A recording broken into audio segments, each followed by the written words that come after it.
Plus ಮಾತ್ರ ಇರ್ತದೆ. So ನಿಮಗೆ ಮೊದಲೇದಾಗಿ ನಾನು ಆರೋಗ್ಯ ಸಂಜೀವಿನಿ ಬಗ್ಗೆ ಹೇಳ್ತಾ ಹೋಗ್ತೇನೆ.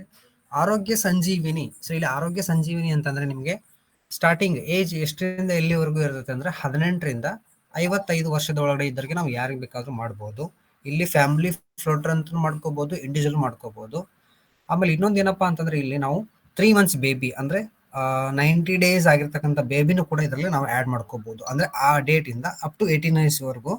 ಬಟ್ ಇಂಡಿವಿಜುವಲ್ ಮಾಡ್ಲಿಕ್ಕೆ ಬರೋದಿಲ್ಲ ಅವ್ರ ಜೊತೆಗೆ ಒಬ್ರು ಯಾರಾದ್ರೂ ಅಡಲ್ಟ್ ಅನ್ನ ನಾವು ಆಡ್ ಮಾಡ್ಕೊಂಡು ಅವ್ರ ಜೊತೆ ಮಾಡ್ಕೋಬಹುದು. ಅಂದ್ರೆ 3 months ಬೇಬಿಯಿಂದ ಹಿಡ್ಕೊಂಡು ನಾವು ಅಪ್ ಟು 55 ಏಜ್ ಇರೋತಕ್ಕಂಥವ್ರಿಗೆ ಎಲ್ಲರಿಗೂ ಕೂಡ ನಾವು ಈ ಒಂದು ಆರೋಗ್ಯ ಸಂಜೀವನಿ ಆಗಿರ್ಬೋದು, ಆರೋಗ್ಯ ಟಾಪಪ್ ಆಗಿರ್ಬೋದು, ಆರೋಗ್ಯ ಪ್ಲಸ್ ಆಗಿರ್ಬೋದು, ಈ ಮೂರನ್ನು ನಾವು ಮಾಡ್ಬೋದು. ಇದು ಫಸ್ಟ್ ಕ್ರೈಟೀರಿಯಾ ಅಂದ್ರೆ ಏಜ್ ಬಂದ್ಬಿಟ್ಟು. ಸೊ ಸೆಕೆಂಡ್ ಬಂದ್ಬಿಟ್ಟು ಇಲ್ಲಿ ಆರೋಗ್ಯ ಸಂಜೀವಿನಿ ಒಳಗಡೆ ಏನಾಗುತ್ತೆ ಅಂದ್ರೆ ಏಜ್ ಮೇಲೆ ಪ್ರೀಮಿಯಂ ಕ್ಯಾಲ್ಕುಲೇಟ್ ಆಗುತ್ತೆ. ಸೊ ಏಜ್ ಅಂತಂದ್ರೆ ಇಲ್ಲಿ ನಿಮ್ಗೆ ಅದ್ರದ್ದು ಚಾರ್ಟ್ ಕೂಡ ನಾನು ನಿಮ್ಗೆ ಗ್ರೂಪ್ ಅಲ್ಲಿ ಹಾಕಿರ್ತೀವಿ. ಸೊ ಅದನ್ನ ಹೇಳ್ತೀನಿ. ಇವಾಗ 18ರಿಂದ 35 ಏಜ್. ಸೊ ಈ ಒಂದು ಏಜ್ಗೆ ಪ್ರೀಮಿಯಂ ಒಂದ್ ಕ್ಯಾಲ್ಕುಲೇಟ್ ಮಾಡ್ತೀವಿ. ಸೊ ಇದಾದ್ಮೇಲೆ ನೆಕ್ಸ್ಟ್ 35 ಇಂದ 40, ಸೊ 40 ಇಂದ 45, 45 ಇಂದ 50, 50 ಇಂದ 55. ಸೊ ಈ ತರ ಏಜ್ ಮೇಲೆ ಪ್ರೀಮಿಯಂ ಕ್ಯಾಲ್ಕುಲೇಟ್ ಆಗುತ್ತೆ. ಏನಕ್ಕೆ ಅಂತಂದ್ರೆ ಏಜ್ ಹೆಂಗೆ ಜಾಸ್ತಿ ಆಗ್ತಾ ಹೋಗ್ತದೆ ಹಂಗೆ ರಿಸ್ಕ್ ಕೂಡ ಜಾಸ್ತಿ ಆಗುತ್ತೆ. ಸೊ ಹಾಗಾಗಿ ಪ್ರೀಮಿಯಂ ಕೂಡ ಅಲ್ಲಿ ಇನ್ಕ್ರೀಸ್ ಆಗ್ತಾ ಹೋಗ್ತದೆ. ಈ ಆರೋಗ್ಯ ಸಂಜೀವನಿ ನಾನು ನಿಮ್ಗೆ ಲೈವ್ ಆಗಿ ಒಂದು ಪೋರ್ಟಲ್ ಅಲ್ಲಿ ಓಪನ್ ಮಾಡಿಬಿಟ್ಟು ತೋರಿಸ್ಕೊಡ್ತಾ ಇದ್ದೇನೆ. ಸೊ ಇಲ್ಲಿ ಫಸ್ಟ್ ಈಗ ಇಂಡಿವಿಜುವಲ್ ತಗೊಳ್ತಾ ಇದ್ದೀನಿ ನಾನು. ಇಲ್ಲಿ ಫ್ಯಾಮಿಲಿ ಫ್ಲೋಟ್ ಅಲ್ಲ, ಜಸ್ಟ್ ಇಂಡಿವಿಜುವಲ್ ತೋರಿಸ್ತೇನೆ ಫಸ್ಟ್ ಸಿನಾರಿ ಒಳಗಡೆ ನಿಮ್ಗೆ. ಸೊ ಇಲ್ಲಿ select gender, male or female. ಈಗ ಫಾರ್ ಎಕ್ಸಾಂಪಲ್ ನಾನು ಇಲ್ಲಿ ನಂದೇ ತಗೊಳ್ತಾ ಇದ್ದೇನೆ. ಅಕ್ಯುಪೇಷನ್. ಸೊ ಇಲ್ಲಿ ಅಕ್ಯುಪೇಷನ್ ಅಂತಂದ್ರೆ ಅದು ಡಿಪೆಂಡ್ಸ್, ಸೆಲ್ಫ್ ಎಂಪ್ಲಾಯ್ ಆಗಿರ್ಬೋದು ಅಥವಾ ಅಗ್ರಿಕಲ್ಚರ್ ಆಗಿರ್ಬೋದು, ಸೊ ಇನ್ಯಾವುದೇ ಆಗಿರ್ಬೋದು. ಇಲ್ಲಿ ಜಸ್ಟ್ ನಾನು ಸೆಲ್ಫ್ ಎಂಪ್ಲಾಯ್ ಅಂತ ಕೊಡ್ತಾ ಇದ್ದೀನಿ. Next looking for insurance. ಅಂದ್ರೆ ಯಾರಿಗೆ ನಾವು ಮಾಡಬೇಕು, ಎಷ್ಟು ಮೆಂಬರ್ಗೆ ಮಾಡಬೇಕು ಅನ್ನೋದ್ರ ಬಗ್ಗೆ ಇಲ್ಲಿ ಇರ್ತದೆ. ಸೊ ಇಲ್ಲಿ ಸೆಲ್ಫ್ ಅಂತಂದ್ರೆ ಯಾರು ಪ್ರಪೋಸರ್ ಇರ್ತಾರಲ್ಲ ಅವರೇ ಸೆಲ್ಫ್ ಆಗಿರ್ತಾರೆ ಇಲ್ಲಿ. ಫಾರ್ ಎಕ್ಸಾಂಪಲ್ ಇವಾಗ ನಾನು ಪಾಲಿಸಿ ಮಾಡ್ಕೊಳ್ತಾ ಇದ್ದೀನಿ ಅಂದ್ರೆ ಸೊ ಇಲ್ಲಿ ನಾನೇ ಸೆಲ್ಫ್ ಆಗಿರ್ತೇನೆ, ಪ್ರಪೋಸರ್ ಸೆಲ್ಫ್ ಆಗಿರ್ತಾರೆ ಇಲ್ಲಿ. ಓಕೆ, ಈಗ ಸೆಲ್ಫ್ ಅಂತ ಹೇಳ್ಬಿಟ್ಟು ಇಲ್ಲಿ ತಗೊಳ್ತಾ ಇದ್ದೀವಿ.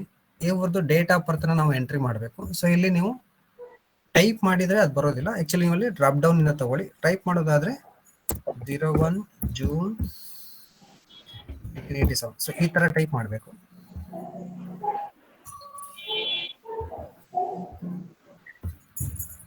ಸೊ ಇಲ್ಲಿ ನಾನು ಬರೀ ಇಂಡಿವಿಜುವಲ್ ಮಾತ್ರ ತಗೊಳ್ತಾ ಇದ್ದಾರೆ. ನೆಕ್ಸ್ಟ್ ಇಲ್ಲಿ ಕೆಲವೊಂದಿಷ್ಟು ಮಾಹಿತಿಗಳನ್ನ ಕೇಳುತ್ತೆ. ಏನಕ್ಕೆ ಅಂತಂದ್ರೆ he does insured member smoke cigarette ಅಂದ್ರೆ ಈಗ ಏನಾದ್ರು ಇನ್ಶೂರ್ ಆಗಿ ಮಾಡ್ಬೇಕು, ಇನ್ಶೂರೆನ್ಸ್ ತಗೊಳ್ಬೇಕಂತ ವ್ಯಕ್ತಿ ಅಂದ್ರೆ ಪ್ರಪೋಸರ್ ಏನಿರ್ತಾರಲ್ಲ ಅವ್ರು ಏನಾದ್ರು ಸ್ಮೋಕ್ ಮಾಡ್ತಾರ ಅಥವಾ ಟೊಬ್ಯಾಕೊ ಕನ್ಸ್ಯೂಮ್ ಮಾಡ್ಕೋತಾರ ಅಥವಾ ಡ್ರಿಂಕ್ಸ್ ಮಾಡ್ತಾರ ಅಥವಾ ಏನಾದ್ರು ಅವರು ಮೆಂಟಲಿ ಆರ್ ಫಿಸಿಕಲಿ ಏನಾದ್ರು ಇಲ್ನೆಸ್ ಇದ್ರೆ ಸೊ ಅದ್ರ ಬಗ್ಗೆ ಮಾಹಿತಿನ ಕೊಡ್ಬೇಕಾಗತ್ತೆ. ಎಸ್ ಅಂದ್ರೆ ಎಸ್, ನೋ ಅಂದ್ರೆ ನೋ. ಸೊ ಇಲ್ಲಿ ನಾನು ನಾರ್ಮಲ್ ಆಗಿ ಡಿಫಾಲ್ಟ್ ಆಗಿ ನೋ ಅಂತ ಕೊಡ್ತಾ ಇದ್ದೀನಿ. ಸಪೋಸ್ ಆ ಪ್ರಪೋಸರ್ಗೆ ಏನಾದ್ರು ಇತ್ತು ಅಂದ್ರೆ ಎಸ್ ಅಂತ ಕೊಡಿ.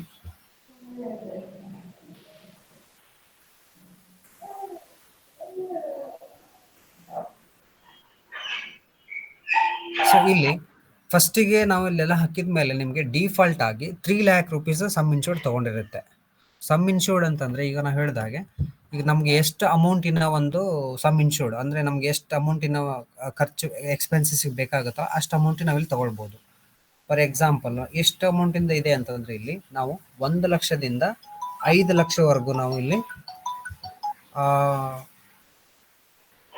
ಆಪ್ಷನ್ಗಳನ್ನ ತಗೊಳ್ಬಹುದು. 1 ಲಕ್ಷದಿಂದ 5 ಲಕ್ಷ. ಇಲ್ಲಿ ಡಿಫಾಲ್ಟ್ ಆಗಿ ಇಲ್ಲಿ 3 ಲಕ್ಷಕ್ಕೆ ಬಂದಿರುತ್ತೆ. ಸೊ 3 ಲಕ್ಷಕ್ಕೆ 4,044 ರೂಪಾಯಿ ಆಗುತ್ತೆ. ಸಪೋಸ್ ನಾನಿವಾಗ 1 ಲಕ್ಷಕ್ಕೆ ಅಂತ ತಗೊಂಡ್ರೆ ಇಲ್ಲಿ ಕೋಟ್ ಅಂತ ಕೊಡಬೇಕು. ಸೊ ಅಗೇನ್ ಅದು ರೀಕ್ಯಾಲ್ಕುಲೇಟ್ ಆಗುತ್ತೆ 2095.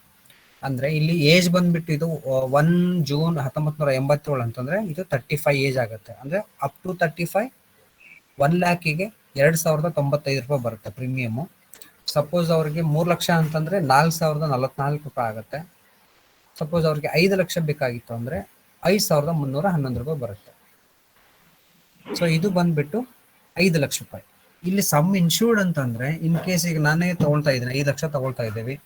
ಇನ್ ಕೇಸ್ ನನ್ಗೇನಾದ್ರೂ ಒಂದು ಸ್ವಲ್ಪ ನೆಕ್ಸ್ಟ್ ನನ್ನ ಫ್ಯೂಚರ್ ಡೇಸ್ ಅಲ್ಲಿ ಏನಾದ್ರು ಕಾಯಿಲೆ ಬಂತು, ನಾನು ಹಾಸ್ಪಿಟ್ಲಿಗೆ ಜಾಯಿನ್ ಆಗಿರ್ತೀವಿ ಅಥವಾ ಹಾಸ್ಪಿಟ್ಲಿಗೆ ಅಡ್ಮಿಟ್ ಆಗಿರ್ತೀವಿ, ಅಂತ ಸಂದರ್ಭದಲ್ಲಿ ನಂದೇನಾದ್ರೂ ಎಕ್ಸ್ಪೆನ್ಸಸ್ ಈಗ 1 ಲಕ್ಷ ಆಗಿತ್ತು.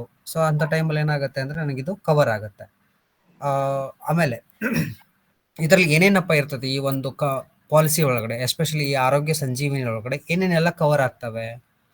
ಹಾಸ್ಪಿಟಲ್ ರೂಮ್ ರೆಂಟ್ ಕವರ್ ಆಗುತ್ತೆ, ಬೋರ್ಡಿಂಗ್ ಎಕ್ಸ್ಪೆನ್ಸಸ್ ಕವರ್ ಇರ್ತೈತಿ, ಮತ್ತೆ doctor fees, nursing fees, ICU charges, ಮತ್ತೆ ನಾವು ಏನಾದರೂ ಹಾಸ್ಪಿಟಲಲ್ಲಿ ಏನೋ ಸ್ಟೇ ಆಗಿರ್ತೀವಲ್ಲ, ಆ ಹಾಸ್ಪಿಟಲಲ್ಲಿ ಸ್ಟೇ ಆಗಬೇಕಾದ್ರೆ ಅಲ್ಲಿ ಏನಾದರೂ ಮೆಡಿಸಿನ್ಗೆ ಏನಾದರೂ ಎಕ್ಸ್ಪೆನ್ಸಸ್ ಆಗಿದ್ರೆ ಅಥವಾ ಮೆಡಿಸಿನ್ ಏನಾದರೂ ಖರ್ಚು ಮಾಡಿದ್ರೆ ಅದು ಕೂಡ ಇದ್ರಲ್ಲಿ ಕವರ್ ಆಗಿರ್ತೈತೆ. ಮತ್ತೆ ಇದರಲ್ಲಿ ರೋಡ್ ಆಂಬ್ಯುಲೆನ್ಸ್ ಚಾರ್ಜ್ ಅಂತ ಹೇಳ್ತೀವಿ. ರೋಡ್ ಆಂಬ್ಯುಲೆನ್ಸ್ ಅಂದ್ರೆ ಆಂಬ್ಯುಲೆನ್ಸು. ಸೊ ಆಂಬ್ಯುಲೆನ್ಸ್ ಅಲ್ಲಿ ನಾವೇನ್ ಮಾಡ್ತೀವಿ, ಇನ್ ಕೇಸ್ ನಾವು ಹಾಸ್ಪಿಟಲ್ ಇಂದ ಮನೆಗೆ ಹೋಗ್ಬೇಕಾಗಿರುತ್ತೆ ಅಥವಾ ಮನೆಯಿಂದ ಹಾಸ್ಪಿಟಲ್ಗೆ ಹೋಗ್ಬೇಕಾಗಿರುತ್ತೆ, ಅಂತ ಸಂದರ್ಭದಲ್ಲಿ ಏನಾದರೂ ಆಂಬ್ಯುಲೆನ್ಸ್ ಇಂದ ಏನಾದರೂ ಚಾರ್ಜಸ್ ಇತ್ತು ಅಂದ್ರೆ ಅಥವಾ ಅದು ಏನಾದರೂ ಬಂದಿತ್ತು ಅಂದ್ರೆ ಅದು ಕೂಡ ಇದರಲ್ಲಿ ಕವರ್ ಆಗಿರುತ್ತೆ. ಸೊ ಇನ್ನೊಂದು ಏನಪ್ಪಾ ಅಂತಂದ್ರೆ ಇದರಲ್ಲಿ ಈಗ ನಾನು ಹಾಸ್ಪಿಟಲ್ಗೆ ಅಡ್ಮಿಟ್ ಆಗಿರ್ತೀವಿ. ಸೊ ಅಡ್ಮಿಟ್ ಆದವಾಗ ಆ ಕಾಯಿಲೆಗೆ ಸಂಬಂಧಪಟ್ಟಂಗೆ ಏನಾದರೂ ಒಂದು ತಿಂಗಳಿಗಿಂತ ಮುಂಚೆ ಅದ್ರ ಬಗ್ಗೆ ನಾವೇನಾದರೂ ಎಕ್ಸ್ಪೆನ್ಸ್ ಮಾಡಿದ್ರೆ ಆ ಕಾಯಿಲೆಗೆ ಸಂಬಂಧಪಟ್ಟಂಗೆ ಅದು ಕೂಡ ಇದರಲ್ಲಿ ಕವರ್ ಆಗಿರುತ್ತೆ. ಅಂದ್ರೆ ಬಿಫೋರ್ 30 days, ಇವತ್ತು ನಾನು ಅಡ್ಮಿಟ್ ಆಗಿದ್ದೀನಿ, ಈ 30 ದಿವಸ ಅಂದ್ರೆ ಒಂದು ತಿಂಗಳಿಂದ ಹಿಂದೆ ಅದ್ರ ಸಂಬಂಧಪಟ್ಟಂಗೆ ನಾನು ಏನಾದರೂ ಎಕ್ಸ್ಪೆನ್ಸ್ ಮಾಡಿದ್ರೆ ಅಥವಾ ಖರ್ಚು ವೆಚ್ಚ ಏನಾದರೂ ಮಾಡಿದ್ರೆ ಅದು ಕೂಡ ಇದರಲ್ಲಿ ಕವರ್ ಆಗುತ್ತೆ.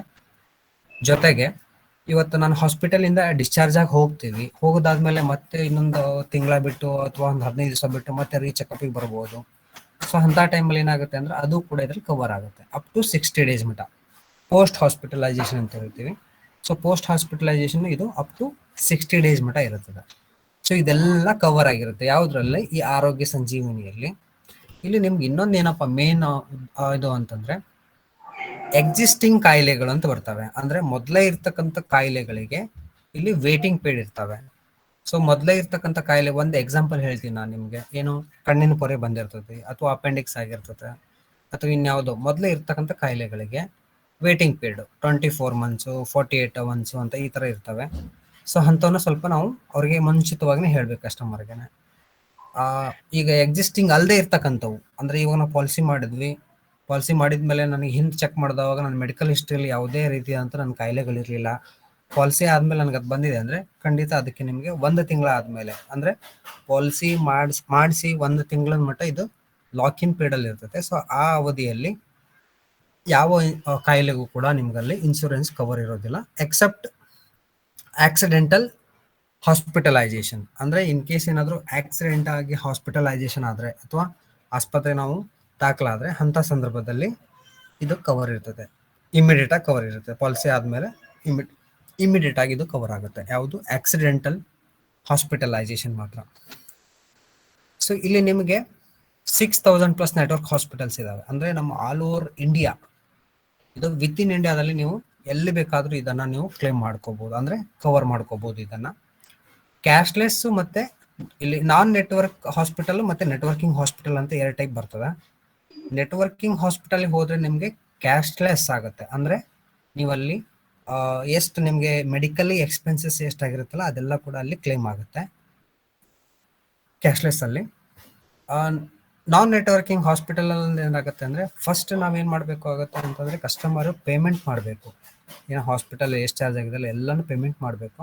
ಸೊ ಮಾಡಿದಾದ್ಮೇಲೆ ನೆಕ್ಸ್ಟ್ ಅಲ್ಲಿ ಅವ್ರ ಕಡೆಯಿಂದ ಅಡ್ಮಿಟ್ ಕಾರ್ಡು, ಡಿಸ್ಚಾರ್ಜ್ ಸಮರಿ ಮತ್ತೆ ಎಲ್ಲ ಮೆಡಿಕಲ್ ಬಿಲ್ಸು ಮತ್ತೆ ಕ್ಲೇಮಿಂಗ್ ಫಾರ್ಮ್ ಬರ್ತದೆ ನಿಮಗೆ. ಫಾರ್ಮ್ ಬಿ ಮತ್ತೆ ಫಾರ್ಮ್ ಎ ಅಂತ ಬರ್ತದೆ.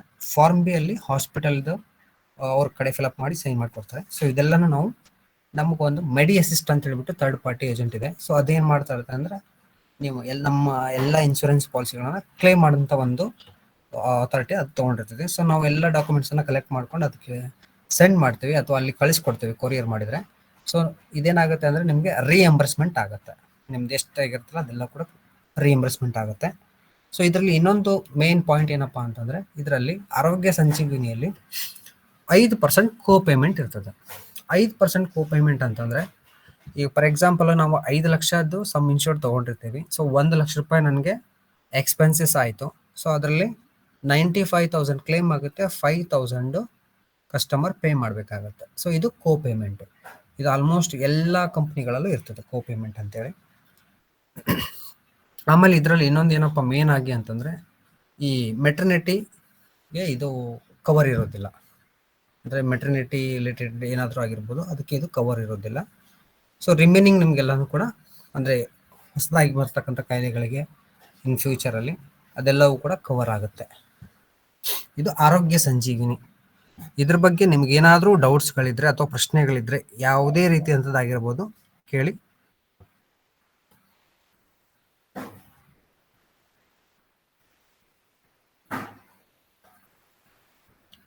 ದಯವಿಟ್ಟು ಯಾವ್ದಾದ್ರು ಪ್ರಶ್ನೆಗಳು ಕೇಳಿ. ನೆಕ್ಸ್ಟ್ ಅಗೇನ್ ಆರೋಗ್ಯ ಪ್ಲಸ್ ಹೋಗಿ ಫ್ಯಾಮಿಲಿ ಬಗ್ಗೆ. Okay okay okay. ಸೊ ಇದು ನೋ ಪ್ರಾಬ್ಲಮ್. ಇದು ಇಂಡಿವಿಜುವಲ್ ಅಂತ ಹೇಳಿದೆ ನಾನು. ಇದರಲ್ಲಿ ನೀವು ಫ್ಯಾಮಿಲಿ ಫ್ಲೋಟರ್ ಕೂಡ ಮಾಡ್ಕೋಬಹುದು. ಜಸ್ಟ್ ಅದೊಂದು ತೋರಿಸ್ಕೊಡ್ತಾ ಇದ್ದೀನಿ ನಿಮಗೆ, ಫ್ಯಾಮಿಲಿ ಫ್ಲೋಟರ್ ಯಾವ ರೀತಿ ಸೆಲೆಕ್ಟ್ ಮಾಡ್ಕೊಳ್ಳೋದು ಅಂತ. ಸೊ ಇಲ್ಲಿ ಸ್ಪೌಸ್, ನೆಕ್ಸ್ಟ್ ಚೈಲ್ಡ್ 1, ಚೈಲ್ಡ್ 2, ಆಮೇಲೆ ಫಾದರ್ ಮದರ್ ಬಿಲೋ 55 ಇತ್ತಂದ್ರೆ ಅವ್ರನ್ನ ಇಲ್ಲಿ ಆ್ಯಡ್ ಮಾಡ್ಕೋಬಹುದು. ಅಬೋವ್ 55 ಇದ್ರೆ ಆ್ಯಡ್ ಮಾಡ್ಲಿಕ್ಕೆ ಆಗಲ್ಲ, ಯಾಕಂದ್ರೆ ಅವ್ರಿಗೆ ಮತ್ತೆ ಮೆಡಿಕಲ್ ಚೆಕಪ್ ಹೋಗ್ಬೇಕಾಗತ್ತೆ, ಅವರು ಅಂದ್ರೆ ಮೆಡಿಕಲ್ ಚೆಕಪ್ ಆಗ್ಬೇಕಾಗತ್ತೆ ಅವ್ರಿಗೆ. ಸೊ ಇಲ್ಲಿ ನಾವು ಡೇಟ್ ಆಫ್ ಬರ್ತ್ನ ಕ್ಯಾಲ್ಕುಲೇಟ್ ಮಾಡಿ ಹಾಕ್ತಾ ಇದ್ದೀವಿ. ಸೊ ಚೈಲ್ಡ್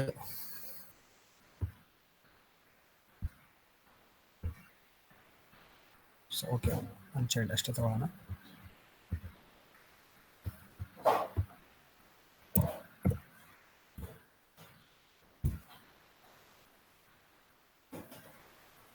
ಇಲ್ಲಿ I confirm the child children are financially dependent on me. ಅಂದ್ರೆ ಇಲ್ಲಿ ಏನಾಗುತ್ತೆ ಅಂದ್ರೆ ಚೈಲ್ಡ್ ಬಂದ್ಬಿಟ್ಟು ಅಪ್ ಟು 25 ಇಯರ್ಸ್ ಮಟ್ಟ ನಾವು ಇಲ್ಲಿ ತಗೊಳ್ಬಹುದು. 25 ಅಬೋವ್ ಇತ್ತಂದ್ರೆ ಇಲ್ಲಿ ಅವ್ರನ್ನ ಚೈಲ್ಡ್ ಅಂತ ಕನ್ಸಿಡರ್ ಮಾಡ್ಲಿಕ್ಕೆ ಆಗಲ್ಲ, ಯಾಕಂದ್ರೆ ಅದು ಡಿಪೆಂಡೆಂಟ್ ಅಂತ ಬರೋದಿಲ್ಲ, ಇಂಡಿಪೆಂಡೆಂಟ್ ಅಂತ ಆಗ್ತಾರೆ. ಹಾಗಾಗಿ ಅಂತ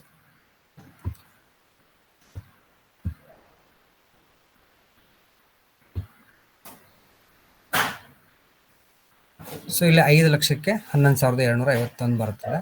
ಸಪೋಸ್ ನಮಗೆ 5 ಲಕ್ಷ ಬೇಡ 3 ಲಕ್ಷಕ್ಕೆ ಬೇಕಾಗಿತ್ತು ಅಂದ್ರೆ ಜಸ್ಟ್ ಇಲ್ಲಿ ಕ್ಯಾಲ್ಕುಲೇಟ್ ಮಾಡ್ಕೊಂಡ್ರೆ ಸೊ ನಮಗೆ ಇಲ್ಲಿ 8,616 ರೂಪಾಯಿ ಬರುತ್ತೆ. ಇದು family floater. So 3 lakh entire ಫ್ಯಾಮಿಲಿಗೆ 3 ಲಕ್ಷದ ಇದರಲ್ಲಿ ಕವರ್ ಇರ್ತದೆ.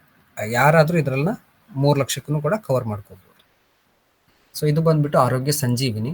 ಸೊ ನೆಕ್ಸ್ಟ್ ಪ್ರಾಡಕ್ಟ್ ನಾನು ಆರೋಗ್ಯ ಪ್ಲಸ್ ಅಂತ ಇದೆ, ಅದಕ್ಕೆ ಹೋಗ್ತಾ ಇದ್ದೇನೆ. ಆರೋಗ್ಯ ಪ್ಲಸ್. ಸೊ ಇದು ಆರೋಗ್ಯ ಪ್ಲಸ್ ಅಂತಂದ್ರೆ ನಿಮಗೆ ಇದರಲ್ಲಿ ಬ್ರೀಫ್ ಆಗಿ ಹೇಳ್ಬಿಡ್ತಾ ಇದ್ದೀನಿ ಆರೋಗ್ಯ ಪ್ಲಸ್ ಯಾವ ರೀತಿ ಇದರ ಕವರ್ ಆಗುತ್ತೆ ಅಂತ ಹೇಳ್ಬಿಟ್ಟು. ಇದರಲ್ಲಿ 3 ಲಕ್ಷ ಅಂದ್ರೆ 1 ಲಕ್ಷ 2 ಲಕ್ಷ 3 ಲಕ್ಷ. ಸೊ 3 ಲಕ್ಷ ವೇರಿಯೇಷನ್ ಅಂದ್ರೆ ನಿಮಗೆ ಇಲ್ಲಿ ಸಮ್ ಇನ್ಶೂರ್ಡ್ ಇರ್ತೈತೆ 1 ಲಕ್ಷದಿಂದ 3 ಲಕ್ಷವರೆಗೂ. ಜೊತೆಗೆ ಇಲ್ಲಿ ಏನಪ್ಪಾ ಅಂತಂದ್ರೆ ನಿಮಗೆ ಇದು ಫಿಕ್ಸ್ಡ್ ಪ್ರೀಮಿಯಂ ಅಂದ್ರೆ ಡಿಪೆಂಡ್ಸ್ ಅಪಾನ್ ಏಜ್ ಅಂತ ಹೇಳ್ತಾ ಇದ್ದೀವಿ ನಾವು ಆರೋಗ್ಯ ಸಂಜೀವಿನಿಲಿ. ಬಟ್ ಇಲ್ಲಿ ಏಜ್ ನೀವು 35 ಆಗಿರ್ಬೋದು, 55 ಆಗಿರ್ಬೋದು, ಅಥವಾ 18 ಆಗಿರ್ಬೋದು, ಅಥವಾ 40 ಆಗಿರ್ಬೋದು. ಯಾವುದೇ ಏಜ್ ಇದ್ರೂ ಕೂಡ ಇಲ್ಲಿ ಫಿಕ್ಸ್ ಪ್ರೀಮಿಯಂ, ಇಲ್ಲಿ ಏನಾಗಿ ವೇರಿಯೇಷನ್ ಇರೋದಿಲ್ಲ. ಪ್ರೀಮಿಯಂ ಏನು ಇಲ್ಲಿ ಕ್ಯಾಲ್ಕುಲೇಟ್ ಮಾಡಬೇಕಾದ್ರೆ ಒಂದೇ ಪ್ರೀಮಿಯಂ ಇರುತ್ತದೆ, ಫಿಕ್ಸ್ ಪ್ರೀಮಿಯಂ ಅಂತ ಹೇಳ್ತೇವೆ ನಾವು ಇದಕ್ಕೆ. ನೆಕ್ಸ್ಟ್ ಇನ್ನೊಂದು ಇದರಲ್ಲಿ ಏನಪ್ಪಾ ಅಂತಂದ್ರೆ ಪಾಯಿಂಟ್, ಇದು ಒ ಪಿ ಡಿ ಕೂಡ ಇದರಲ್ಲಿ ಕವರ್ ಇರ್ತದೆ. ಒ ಪಿ ಡಿ ಅಂತಂದ್ರೆ ಔಟ್ ಪೇಷಂಟ್ ಡಿವಿಷನ್ ಅಥವಾ ಡಿಪಾರ್ಟ್ಮೆಂಟ್ ಅಂತ ಹೇಳ್ತೀವಿ. ಸೊ ಅಂದ್ರೆ ನಾವು ಆರೋಗ್ಯ ಸಂಜೀವನಿಯಲ್ಲಿ ಮಿನಿಮಮ್ 24 ಅವರ್ಸ್ ಹಾಸ್ಪಿಟಲ್ ಅಲ್ಲಿ ಅಡ್ಮಿಟ್ ಆಗಿದ್ರೆ ಮಾತ್ರ ಅದು ಕವರೇಬಲ್ ಇರುತ್ತದೆ. ಆರೋಗ್ಯ ಪ್ಲಸ್ ಅಲ್ಲಿ ಜಸ್ಟ್ ನೀವು ಒ ಪಿ ಡಿ ಹೋಗಿ ಬಂದ್ರು ಕೂಡ ಇದರಲ್ಲಿ ಕವರ್ ಇರ್ತದೆ. ಜಸ್ಟ್ ನಿಮ್ಗೊಂದು ನಾನು ಇಲ್ಲಿ ಲೈವ್ ಆಗಿ ತೋರಿಸ್ಬಿಡ್ತಾ ಇದ್ದೀನಿ.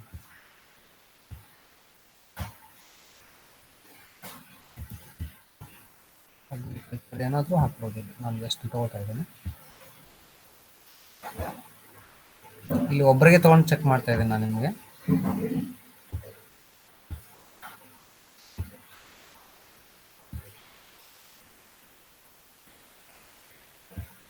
ಸೊ ಇಲ್ಲಿ ಏನಾದರೂ ಕೇಳ್ತಾ ಇದ್ದಾರೆ, does smoking cigarette R drinking alcohol are consuming tobacco.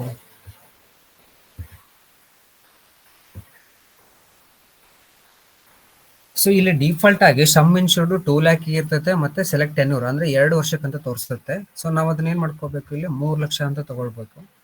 Next ಇದನ್ನ ನೀವು 1 ವರ್ಷಕ್ಕಾದ್ರೂ ತಗೋಬಹುದು, 2 ವರ್ಷಕ್ಕಾದ್ರೂ ಮಾಡ್ಕೋಬಹುದು, ಅಥವಾ 3 ವರ್ಷದ ಮಟ್ಟ ಆದ್ರೂ ಮಾಡ್ಕೋಬಹುದು ನಾವು. ಸೊ ನಮ್ಗೆ ಈಗ 1 ವರ್ಷ. ಇದರಲ್ಲಿ ಮತ್ತೆ ಪ್ರೀಮಿಯಂ ಅಮೌಂಟು ಮತ್ತೆ 3 ಪ್ಲಾನ್ಗಳಿದಾವೆ ಪ್ರೀಮಿಯಂ ಅಲ್ಲಿ. ಒಂದು 8,900 ಇದೆ, ಇನ್ನೊಂದು 13,350 ಇದೆ, ಒಂದು 17,800 ಇದೆ. ಈ ಮೂರಕ್ಕೂ ಡಿಫರೆನ್ಸ್ ಏನಪ್ಪಾ ಅಂತಂದ್ರೆ ಒ ಪಿ ಡಿ ಲಿಮಿಟ್ ಅನ್ನ ನಾವು ಹೆಚ್ಚಿಗೆ ಬೇಕು ಅಂದವಾಗ ಈ ಪ್ರೀಮಿಯಂನ ತಗೊಳ್ಬೇಕಾಗುತ್ತೆ. ಸಪೋಸ್ ಇಲ್ಲಪ್ಪ ನಂಗೆ ಒ ಪಿ ಡಿ ಲಿಮಿಟ್ ಇಷ್ಟೇ ಸಾಕು ಅಂತಂದ್ರೆ ನಾವು ಇಷ್ಟಕ್ಕೆ ಇದು ಮಾಡ್ಕೋಬಹುದು. ಸೊ ನಮ್ಗೆ ಡಿಪೆಂಡ್ ಅಪಾನ್ ದಿ ರಿಕ್ವೈರ್ಮೆಂಟ್, ನಮ್ಗೆ ಯಾವ ರೀತಿ ಬೇಕು ಅನ್ನೋದ್ರ ಬಗ್ಗೆ ನಾವೇ ಇಲ್ಲಿ ನಿರ್ಧರಿಸಬಹುದು ಯಾವ ಒಂದು ಪ್ರೀಮಿಯಂ ನನಗೆ ಬೇಕು ಅಂತ ಹೇಳ್ಬಿಟ್ಟು. ಸೊ ಇಲ್ಲಿ ಏನಾಗುತ್ತೆ ನಿಮಗೆ 3 ಲಕ್ಷಕ್ಕೆ ನಾನು 1 ವರ್ಷ ಸೆಲೆಕ್ಟ್ ಮಾಡ್ತಾ ಇದ್ದೀನಿ. ಪ್ರೀಮಿಯಂ ಏನೇನು ಬರುತ್ತೆ ಅಂತ ಒಂದ್ಸರಿ ಚೆಕ್ ಮಾಡ್ತೀನಿ. ನಿಮಗೆ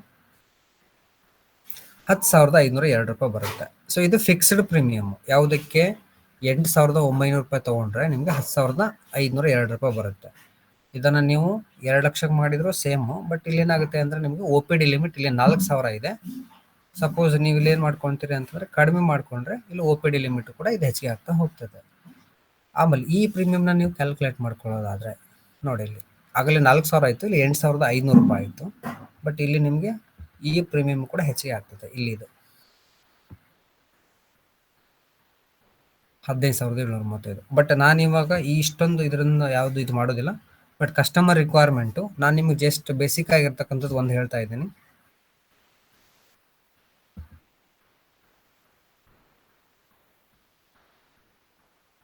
ಸೊ ಇಲ್ಲಿ 4,000 ರೂಪಾಯಿ ಅವ್ರಿಗೆ ಒ ಪಿ ಡಿ ಲಿಮಿಟ್ ಇರ್ತೈತೆ. ಅಂದರೆ ಈಗ ಅವರು 10,500 ರೂಪಾಯಿ ತುಂಬಿದ್ರಪ್ಪ ಅಂತಂದರೆ ಅವರಿಗೆ 3,00,000 ರೂಪಾಯಿ ಇಲ್ಲಿ ಸಮ್ ಇನ್ಶೂರ್ಡ್ ಕವರ್ ಇರ್ತದೆ. ಇದರಲ್ಲಿ ಏನೇನಪ್ಪ ಕವರ್ ಇರ್ತೈತೆ ಅಂತಂದರೆ ನಿಮಗೆ ಹಾಸ್ಪಿಟಲ್ ರೂಮ್ ರೆಂಟ್ ಇರ್ತೈತಿ, ಸೇಮ್ ಬೋರ್ಡಿಂಗ್ ಚಾರ್ಜಸ್ ಇರ್ತೈತಿ, doctor fees, nursing fees, operation theatre, I C U charges, medicine, ಮತ್ತು ಆಲ್ಟರ್ನೇಟಿವ್ ಟ್ರೀಟ್ಮೆಂಟ್ ಟೇಕನ್. ಅಂದರೆ ಈಗೇನಾದರೂ ನಾವು ಸಪೋಸ್ ಈಗ ನಾವು ಒಂದು ಕಡೆ ಹೋಗಿರ್ತೀವಿ ಹಾಸ್ಪಿಟ್ಲಲ್ಲಿ, ಮತ್ತೇನಾದರೂ ಬೇರೆ ಹಾಸ್ಪಿಟ್ಲಿಗೆ ಹೋಗಿ ಮತ್ತೆ ಆಲ್ಟರ್ನೇಟ್ ಟ್ರೀಟ್ಮೆಂಟ್ ಏನಾದ್ರು ತೊಗೊಂಡು ಆದರೂ ಕೂಡ ಇದರಲ್ಲಿ ಕವರ್ ಆಗುತ್ತೆ. ನೆಕ್ಸ್ಟ್ ಇದರಲ್ಲಿ ಮೇನ್ ಏನಪ್ಪ ಅಂತಂದರೆ ಔಟ್ ಪೇಷಂಟ್ ಟ್ರೀಟ್ಮೆಂಟ್. ಅದಕ್ಕೆ ಹೇಳಿದ್ವಲ್ಲ, ನಾವು ಇಲ್ಲಿ ಹಾಸ್ಪಿಟ್ಲಲ್ಲಿ ಅಡ್ಮಿಟ್ ಆಗಿದ್ರೆ ಮಾತ್ರ ನಾವು ಇದನ್ನು ಕ್ಲೇಮ್ ಮಾಡ್ಕೋಬೇಕು ಅಂತಿಲ್ಲ. ಇವನ್ ನಾವು ಔಟ್ ಪೇಷಂಟ್ ಆಗಿದ್ರು ಕೂಡ ಇದನ್ನು ಕ್ಲೇಮ್ ಮಾಡ್ಕೋಬಹುದು ಇಲ್ಲಿ. ಮತ್ತು ಪ್ರೀ 60 ಡೇಸ್ ಇದೆ, ಪೋಸ್ಟ್ 90 ಡೇಸ್ ಇದೆ. ಅಲ್ಲಿ 30 ಡೇಸ್ ಆ್ಯಂಡ್ 60 ಡೇಸ್ ಇತ್ತು ಆರೋಗ್ಯ ಸಂಜೀವಿನಿಲಿ. ಈ ಆರೋಗ್ಯ ಪ್ಲಸ್ ಅಲ್ಲಿ ಪ್ರೀ 60 ಡೇಸ್ ಇದೆ ಮತ್ತು ಪೋಸ್ಟ್ 90 ಡೇಸ್ ಇದೆ. ಇನ್ನೊಂದು ಏನಪ್ಪ ಇಲ್ಲಿ ಮೇನ್ ಅಂತಂದರೆ, ಇನ್ ಕೇಸ್ ನಾವೇನಾದರೂ ಕನ್ಸಲ್ಟೇಷನ್ ಅಷ್ಟೇ ಮಾಡಿರ್ತೀವಿ ಅಥವಾ ಫಾರ್ಮಸಿ ತೊಗೊಂಡಿರ್ತೀವಿ, ಡಯಾಗ್ನೋಸ್ಟಿಕ್ ಟೆಸ್ಟ್ ಮಾಡಿರ್ತೀವಿ, ಅವೆಲ್ಲ ಕೂಡ ಇದರಲ್ಲಿ ಕವರ್ ಇರ್ತದೆ. ಫಾರ್ ಎಕ್ಸಾಂಪಲ್ ಇವಾಗ ನನಗೆ ಯಾವುದೋ ಒಂದು ಟೆಸ್ಟ್ ಮಾಡೋಕ್ಕೆ ಹೇಳಿದ್ರು, ಡಾಕ್ಟರ್ ಒಂದು ಪ್ರಿಸ್ಕ್ರಿಪ್ಷನಿಂದ ಕನ್ಸಲ್ಟೇಷನ್ ಮಾಡಿದವಾಗ ಡಾಕ್ಟರ್ ನಮಗೆ ಏನಾದರೂ ಹೋಗಿ ಈ ಥರದ್ದು ಒಂದು ಟೆಸ್ಟ್ ಮಾಡಿಸ್ಕೊಂಡು ಬನ್ನಿ ಅಂತ ಹೇಳಿದರೆ, ಆ ಟೆಸ್ಟಿಗೆ ಏನೋ ಎಕ್ಸ್ಪೆನ್ಸಸ್ ಬಂದಿರುತ್ತೆ, ಅದೆಲ್ಲ ಕೂಡ ಇದರಲ್ಲಿ ಕವರ್ ಇರ್ತದೆ. ಯಾವುದರಲ್ಲಿ? ಇದು ಆರೋಗ್ಯ ಪ್ಲಸ್ಸಲ್ಲಿ. ಸೊ ಇದರಲ್ಲಿ ನಿಮಗೆ ಇವನ್ ಈಗ ನಾನು ಬರೀ ಒಂದು ಇಂಡಿವಿಜುವಲ್ ಅಂತ ತೊಗೊಂಡೆ, ಜಸ್ಟ್ ನಿಮಗೆ ನಾನು ಫ್ಯಾಮಿಲಿ ಫ್ಲೋಟ್ರಿಗೆ ಅಂತ ತೊಗೊಳ್ತಾ ಇದ್ದೀನಿ. ಸೊ ಇಲ್ಲಿ ಫ್ಯಾಮಿಲಿ ಫ್ಲೋಟ್ರ್ ಅಂತಂದರೆ ಗಂಡ, ಹೆಂಡತಿ, ಮಕ್ಕಳು, ಸೊ ಇವನ್ನೆಲ್ಲ ನಾವು ತಗೊಳ್ಬೋದು ಇದರಲ್ಲಿ.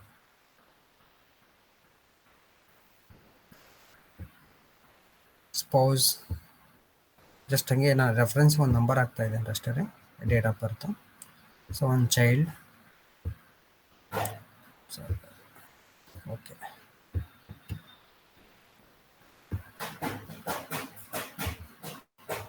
ಇಲ್ಲಿ ಫ್ಯಾಮಿಲಿ ಅಂದರೆ ಫ್ಲೋಟರ್ ಪ್ಲಾನ್ ಇದೆ ಮತ್ತು ನಾನ್ ಫ್ಲೋಟರ್ ಪ್ಲಾನ್ ಅಂತಿದೆ. ಸೊ ಇಲ್ಲಿ ಫ್ಲೋಟರ್ ಪ್ಲಾನ್ ಅಂತಂದರೆ ಫ್ಯಾಮಿಲಿ ಅಂತಂದರೆ ಎಂಟೈರ್ ಫ್ಯಾಮಿಲಿಗೆ ಒಂದು ಪ್ರೀಮಿಯಂ ಬರುತ್ತೆ. ಇಲ್ಲಿ ನಾನ್ ಫ್ಲೋಟರ್ ಅಂತಂದರೆ ಇಂಡಿವಿಜುವಲ್ ಆಗಿ ಅವ್ರಿಗೆ ಸಮ್ ಇನ್ಶೂರ್ಡ್ ಇರ್ತದೆ, ಜೊತೆಗೆ ಪ್ರೀಮಿಯಂ ಕೂಡ ಜಾಸ್ತಿ ಬರ್ತದೆ. ಬಟ್ ಇಲ್ಲಿ ಫ್ಲೋಟರ್ ಅಂತಲೇ ತಗೊಳ್ಳಿ. ಸೊ ಅಂದರೆ ಪ್ರೀಮಿಯಂ ಕಡಿಮೆ ಬರ್ತದೆ, ಎಂಟೈರ್ ಫ್ಯಾಮಿಲಿಗೆ ಕವರ್ ಆಗುತ್ತೆ ಅದು. ಸಾರಿ.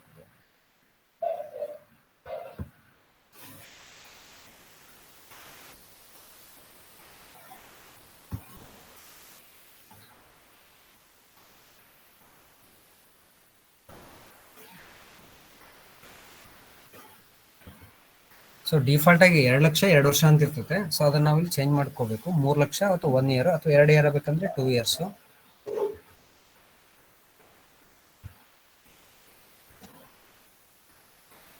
ಸೊ ಈಗ ನಾನಿಲ್ಲಿ 3 ಜನ ತಗೊಂಡಿದ್ದೀನಿ. ಸೊ ಇಲ್ಲಿ 3 ಜನ ತಗೊಂಡವಾಗ ನೋಡಿ ಒ ಪಿ ಡಿ ಲಿಮಿಟ್ ಬಂದ್ಬಿಟ್ಟು 500 ರೂಪಾಯಿ ಆಗಿದೆ. ಸೊ ಆಗಲೇ ನಾನು ಒಬ್ಬನೇ ಇದ್ದವಾಗ ಇಂಡಿವಿಜುವಲ್ ತಗೊಂಡವಾಗ ನನಗೆ ಒ ಪಿ ಡಿ ಲಿಮಿಟ್ 4,000 ಇತ್ತು. ಸೊ ಇಲ್ಲಿ 3 ಜನ ತಗೊಂಡಿದ್ದೀವಿ ಅಂದಮೇಲೆ 500 ಬರುತ್ತೆ ಲಿಮಿಟ್. ಒಬ್ಬೊಬ್ಬರಿಗೆ 500 ರೂಪಾಯಿ ಅಂತ ಲಿಮಿಟ್ ಬರುತ್ತೆ ಅಷ್ಟೇ. ಇಲ್ಲಿ ನೋಡಿ ಪ್ರೀಮಿಯಂ ಬಂದ್ಬಿಟ್ಟು ಫಿಕ್ಸ್ಡ್ ಇರ್ತದೆ. ಇದು 3 ಜನಕ್ಕಾದ್ರೂ ಸೇಮ್ ಪ್ರೀಮಿಯಮು, ಒಬ್ಬರಿಗೆ ಆದ್ರೂ ಸೇಮ್ ಪ್ರೀಮಿಯಮು, ಅಥವಾ 6 ಜನಕ್ಕಾದ್ರೂ ಸೇಮ್ ಪ್ರೀಮಿಯಂ. ಇದು ಇಲ್ಲಿ ಫಿಕ್ಸ್ಡ್ ಪ್ರೀಮಿಯಂ, ಇದರಲ್ಲಿ ಯಾವುದೇ ರೀತಿಯಂತ ಬದಲಾವಣೆ ಇರೋದಿಲ್ಲ. ನೆಕ್ಸ್ಟ್ ಇದರಲ್ಲಿ ಇನ್ನೊಂದು ಏನಪ್ಪ ಮುಖ್ಯ ಒಂದು ಮಾಹಿತಿ ಅಂತಂದ್ರೆ, ಇದರಲ್ಲಿ ಕೋ ಪೇಮೆಂಟ್ ಇರೋದಿಲ್ಲ. ಆಗ್ಲೇ ನಿಮ್ಗೆ ನಾನು ಆರೋಗ್ಯ ಸಂಜೀವಿನಿಯಲ್ಲಿ 5% ಕೋ ಪೇಮೆಂಟ್ ಇದೆ ಅಂತ ಹೇಳಿದೆ, ಬಟ್ ಈ ಆರೋಗ್ಯ ಪ್ಲಸ್ ಅಲ್ಲಿ ಕೋ ಪೇಮೆಂಟ್ ಇರೋದಿಲ್ಲ. ನೆಕ್ಸ್ಟ್ ಇನ್ನೊಂದು ಇದರಲ್ಲಿ ಏನಪ್ಪಾ ಅಂತಂದ್ರೆ, ನಿಮಗೆ ಒಂದ್ಸರಿ ನೀವು ಈ ಪ್ರೀಮಿಯಂ ತಗೊಳ್ತಾ ಇದ್ರೆ ಅಂದ್ರೆ ಎಂಟೈರ್ ಲೈಫ್ ಅಂದ್ರೆ ಕಂಟಿನ್ಯೂ ರಿನ್ಯೂವಲ್ ಮಾಡ್ಕೋತಾ ಇದ್ದಾರೆ ಅಂದ್ರೆ ಅವ್ರಿಗೆ ಪ್ರತಿ ವರ್ಷ ಸೇಮ್ ಪ್ರೀಮಿಯಂ ಇರುತ್ತದೆ. 3 ಲಕ್ಷಕ್ಕೆ ಸೇಮ್ ಪ್ರೀಮಿಯಂ. ಇವನ್ ಅವರು 55 ಅಬೋವ್ ಆದ್ರೂ ಕೂಡ, ಅಂದ್ರೆ ಕಂಟಿನ್ಯೂಷನ್ ಮಾಡ್ಕೋತಾ ಇದ್ರು ಕೂಡ ಈ ಪ್ರೀಮಿಯಂ ವ್ಯತ್ಯಾಸ ಆಗೋದಿಲ್ಲ. ಸೇಮ್ ಪ್ರೀಮಿಯಂ ಅವ್ರಿಗೆ ಕಂಟಿನ್ಯೂಷನ್ ಆಗ್ತಾ ಹೋಗ್ತದೆ. ಸೊ ಇದು ಆರೋಗ್ಯ ಪ್ಲಸ್. ಇದರಲ್ಲಿ ಇವನ್ ಬರೀ ಏನೋ ಅಲೋಪತಿಕ್ ಒಂದೇ ಅಂತಲ್ಲ, ಇವನ್ ಆಯುರ್ವೇದಿಕ್ ಮತ್ತೆ ಹೋಮಿಯೋಪತಿಕ್, ಸೊ ಇವೆಲ್ಲವೂ ಕೂಡ ಇದರಲ್ಲಿ ಈ ಒಂದು ಆರೋಗ್ಯ ಪ್ಲಸ್ ಆಗಿರ್ಬೋದು ಅಥವಾ ಆರೋಗ್ಯ ಸಂಜೀವಿನಿಯಲ್ಲಿ ಕೂಡ ಕವರ್ ಆಗಿರುತ್ತದೆ. ಸೊ ಈ ಆರೋಗ್ಯ ಪ್ಲಸ್ ಬಗ್ಗೆ ನಿಮ್ಗೆ ಏನಾದ್ರೂ ಮಾಹಿತಿ ಇದ್ರೆ ಅಥವಾ ಏನಾದ್ರೂ ನಿಮ್ಗೆ ಪ್ರಶ್ನೆಗಳಿದ್ರೆ ಅಥವಾ ಏನಾದ್ರೂ ಡೌಟ್ಸ್ ಇದ್ರೆ ಕೇಳಿ, ಹೇಳ್ತೀನಿ.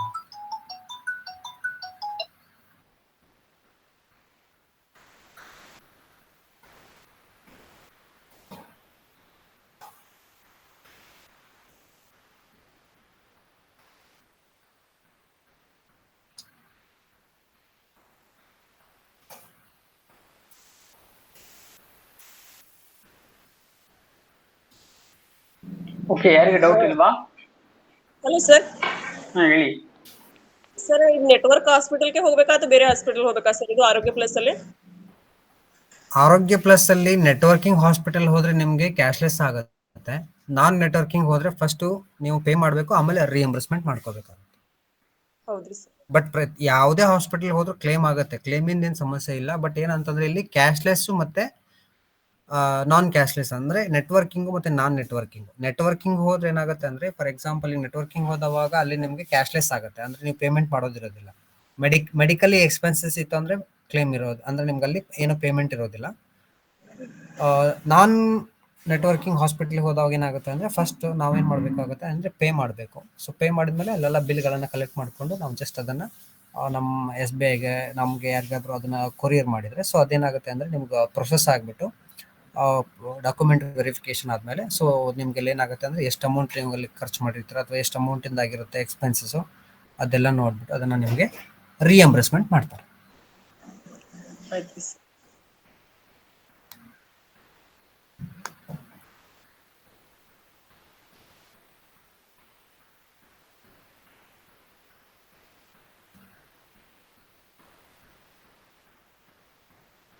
ಮತ್ತೆ ಏನಾದರೂ ಪ್ರಶ್ನೆಗಳಿದ್ರೆ ಕೇಳಿ, ಯಾವುದಾದ್ರೂ ಡೌಟ್ಸ್ ಇದ್ರೆ, ಯಾವುದೇ ಪ್ರಾಡಕ್ಟ್ ಆಗಿರ್ಬೋದು. ಸೊ ಆಮೇಲೆ ಇದ್ರಲ್ಲಿ ನಿಮಗೆ ಈ ಆರೋಗ್ಯ ಪ್ಲಸ್ ಅಲ್ಲಿ ನಿಮಗೆ ಈ 10,502 ರೂಪಾಯಿಗೆ ನಿಮಗೆ ಬಂದ್ಬಿಟ್ಟು 1,500 ರೂಪಾಯಿ ಕಮಿಷನ್ ಇರುತ್ತೆ ಇದರಲ್ಲಿ. ಫಾರ್ ಎಕ್ಸಾಂಪಲ್ ಈಗ 10,502 ರೂಪಾಯಿ ಇದ್ರಲ್ಲಿ ತೋರಿಸ್ತಾ ಇದೆ ಅಂದ್ರೆ ನಿಮ್ಮ ವ್ಯಾಲೆಟ್ ಇಂದ 9,001 ರೂಪಾಯಿ ಕಟ್ ಆಗುತ್ತೆ. ಸೊ ಅಂದ್ರೆ ನಿಮಗೆ 1,501 ರೂಪಾಯಿ ನಿಮಗೆ ಕಮಿಷನ್ ಸಿಗುತ್ತೆ.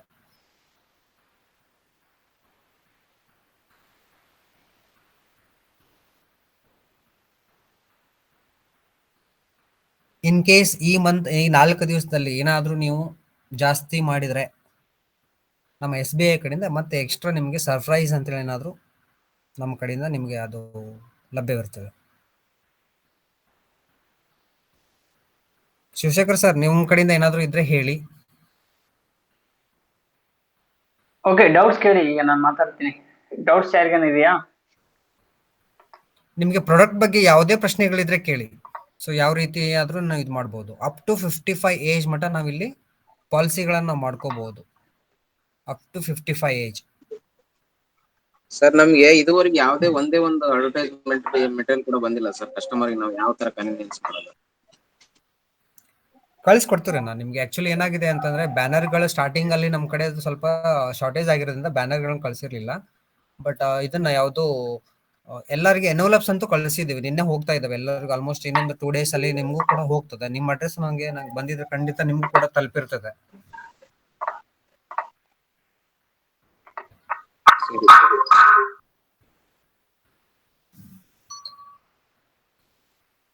ಚಾಟ್ ಬಾಕ್ಸ್ ಅಲ್ಲಿ ಅಥವಾ ಗ್ರೂಪ್ ಅಲ್ಲಿ ನನ್ನ ನಂಬರ್ ಇದೆ, ನನ್ನ ನಂಬರ್ಗೆ ನಿಮ್ಮ ಅಡ್ರೆಸ್ ಅನ್ನ ಕಳಿಸ್ಕೊಡಿ. ಸೊ ನಿಮ್ಗೆ ಎನ್ವಲಪ್ಸ್ ನಾನು ಕಳಿಸ್ಕೊಡ್ತೇನೆ ರೀ. ನಿಮಗೆ ಮಾರ್ಕೆಟಿಂಗ್ ಮಟೀರಿಯಲ್ಸು, ಎನ್ವಲಪ್ಸು, ಬ್ಯಾನರ್ಸು ಮತ್ತೆ ನಿಮ್ಮ ಬ್ರೋಚರ್ಸ್ ಪ್ರತಿಯೊಂದನ್ನು ತಲುಪಿಸೋಂಥ ವ್ಯವಸ್ಥೆ ನಾವು ಮಾಡ್ತಾ ಇದ್ದೀವಿ. ಸೊ ಈಗ ಬ್ಯಾಕ್ ಎಂಡ್ ಇಂದ ಅದು ನಡೀತಾ ಇದೆ. ನೀನು ನಿಮಗೆ ಮೋಸ್ಟ್ ಪ್ರೊಬಬ್ಲಿ ನೆಕ್ಸ್ಟ್ ಮಂತ್ಗೆ ನಿಮಗೆ ಪ್ರತಿಯೊಂದು ನೀವೇನು ಮಾರ್ಕೆಟಿಂಗ್ ಮಟೀರಿಯಲ್ ಅಂತ ಕೇಳ್ತಾ ಇದ್ರಲ್ಲ, ಸೊ ಅದೆಲ್ಲ ಬರ್ತದೆ ನಿಮಗೆ, ನಿಮ್ಮ ಅಡ್ರೆಸ್ಗೆನೆ ಬರ್ತದೆ. ಬಿಫೋರ್ ಹೋದ್ರೆ ಕವರ್ ಆಗೋದಿಲ್ಲ. ಏನಕ್ಕೆ ಅಂತಂದ್ರೆ ಅದು ಪ್ರೀ ಎಕ್ಸಿಸ್ಟಿಂಗ್, ಮೊದಲೇ ಇರ್ತಕ್ಕಂಥ ಕಾಯಿಲೆ ಅದು. ಇದು ನಾಟ್ ಓನ್ಲಿ ನಮ್ಮ SBI ಅಂತಲ್ಲ. ಹಾ, 2 years ಅಂದ್ರೆ ಇದು ಬರೀ ನಮ್ಮ SBI ಒಂದೇ ಅಂತಲ್ಲ, ಇವನ್ ಎಲ್ಲಾ ಕಂಪನಿಗಳಲ್ಲೂ ಕೂಡ ಸೇಮ್ ಎಕ್ಸಿಸ್ಟಿಂಗ್ ಇರ್ತಕ್ಕಂಥ ಕಾಯಿಲೆಗಳಿಗೆ 24 ಮಂತ್ಸು ಅಥವಾ 48 months, depends upon the illness ಅಥವಾ ಡಿಪೆಂಡ್ಸ್ ಅಪಾನ್ ದಿ ಕಾಯಿಲೆ ಮೇಲೆ ಅದು ವೇಟಿಂಗ್ ಪೀರಿಯಡ್ ಇರ್ತವೆ. ಸಪೋಸ್ ಅವ್ರಿಗೇನಾದ್ರೂ ಕಣ್ಣಿಗೆ ಏನಾದ್ರೂ ಆಕ್ಸಿಡೆಂಟ್ ಆಗಿ ಕಣ್ಣಿಗೆ ಏನಾದ್ರೂ ತೊಂದರೆ ಆಗಿತ್ತು ಅಥವಾ ಕಣ್ಣು ಹೋಗಿತ್ತು ಅಂತಂದ್ರೆ ಅಂತದಕ್ಕೆ ಏನಾಗುತ್ತೆ ಅಂದ್ರೆ ಅವ್ರಿಗೆ ಇಮಿಡಿಯೇಟ್ ಆಗಿ ಕವರ್ ಆಗಿರುತ್ತೆ. ಆಕ್ಸಿಡೆಂಟಲ್ ಏನಾದ್ರೂ ಆಗಿರ್ಬಹುದು. ಸೊ ಅಂತದಕ್ಕೆ ಅವ್ರಿಗೆ ಪಾಲಿಸಿ ಮಾಡಿದ ಇನ್ನೊಂದು ತಕ್ಷಣ ಕ್ವಶನ್. ಅವ್ರಿಗೆ ಹಾ ಕೇಳಿ.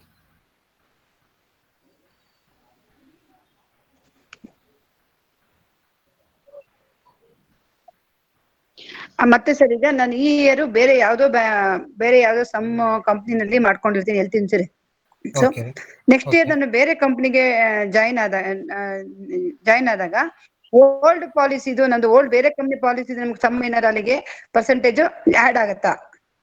ಓಕೆ, ಅದ್ರ ಬಗ್ಗೆನೇ ಇವಾಗ ನಮ್ದು ಅಲ್ಲಿ ಏನಾಗಿದೆ IT ಡಿಪಾರ್ಟ್ಮೆಂಟ್ ಅಲ್ಲಿ ಅದ್ರ ಬಗ್ಗೆ ಡಿಸ್ಕಷನ್ ನಡೀತಾ ಇದೆ. ಯಾಕಂತಂದ್ರೆ ಇವಾಗ ಹೆಲ್ತ್ ಪಾಲಿಸಿ ಅಂತ ಹೇಳ್ಬಿಟ್ಟು ಮೊದ್ಲು ಹೆಂಗಿತ್ತು ಅಂತಂದ್ರೆ ಯಾರು ಮರ್ಜ್ ಆಗ್ತಿರ್ಲಿಲ್ಲ. ಸೊ ಇವಾಗ ಮರ್ಜ್ ಆಗ್ತಾ ಇದ್ದಾರೆ. ಬಟ್ ಆ ಒಂದು ಮರ್ಜಿಂಗ್ ಪ್ರೊಸೆಸ್ ಏನು ನಮ್ಮ ಒಂದು ಇನ್ಸೂರೆನ್ಸ್ ಎಸ್ಪೆಷಲಿ ಹೆಲ್ತ್ ಅಲ್ಲಿ ಇನ್ನೂ ಅದು ಪ್ರೊಸೆಸ್ ನಡೀತಾ ಇದೆ.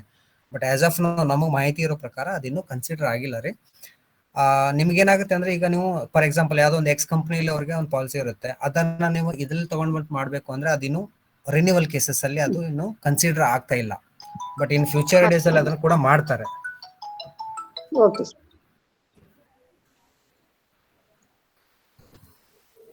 ಮತ್ತೆ ಇದು ಓನ್ಲಿ ಹಾಸ್ಪಿಟಲೈಸೇಷನ್ ಮಾತ್ರ ಅಲ್ಲ ಸರ್, ಡೆತ್ ಇಲ್ಲ? Only hospitalisation. ಏನಕ್ಕೆ ಅಂತಂದ್ರೆ ಇದು ಹೆಲ್ತ್ ಪಾಲಿಸಿ ಆಗಿರೋದ್ರಿಂದ ನಿಮಗೆ ಹಾಸ್ಪಿಟಲೈಸೇಷನ್ ಮಾತ್ರ ಇದ್ರಲ್ಲಿ ಕವರ್ ಇರ್ತದೆ. ಇನ್ ಕೇಸ್ ಏನಾದ್ರೂ ಅವರು ಡೆತ್ ಆದ್ರೆ ಇದಕ್ಕೆ ಇದ್ರಲ್ಲಿ ಕವರ್ ಇರೋದಿಲ್ಲ ಅದು.